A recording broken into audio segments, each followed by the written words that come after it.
தமிழ்நாட்டு மக்களுக்கும் இந்தியாவின் பல்வேறு மாநிலங்களுக்கும் ஒன்றிய அரசுக்கும் நான் சொல்லிக் கொள்வது, மாநில சுயாட்சி வேண்டும், ஒன்றியத்தில் கூட்டாட்சி மலர வேண்டும். இது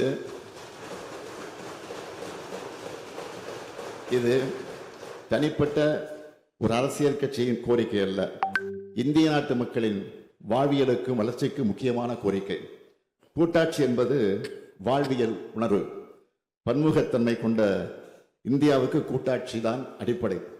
இதைத்தான் அந்த அறிக்கையும் நிறுவுகிறது. எனவே இத்தகைய தன்மை கொண்டதாக இந்திய அரசியலமைப்பு சட்டத்தை நாம் மாற்ற வேண்டும். 1994 எஸ்ஆர் பொம்மை வழக்கில் உச்சநீதிமன்றம் வழங்கிய தீர்ப்பில் கூட்டாட்சி என்பது அரசமைப்பு சட்டத்தின் அடிப்படை கட்டமைப்பின் ஒரு பகுதி என்று சொல்லப்பட்டுள்ளது. அத்தகைய கூட்டாட்சி கோட்பாட்டை அரசமைப்பு சட்டத்தின் பண்பாடாக சேர்க்க வேண்டும். அதற்கு அரசமைப்பு சட்ட திருத்தமும் சீர்திருத்தமும் தேவை. கடந்த 76 ஆண்டுகளில் 106 முறை இந்திய அரசமைப்பு சட்டம் திருத்தப்பட்டுள்ளது. எனவே நாம் முயன்றால் மீண்டும் இந்திய அரசமைப்பு சட்டத்தை திருத்த முடியும். இந்தியாவை முதிர்ச்சி அடைந்த கூட்டாட்சி நாடாக மாற்றுவதற்கான முயற்சிகளை நாம் தொடங்கியாக வேண்டும்.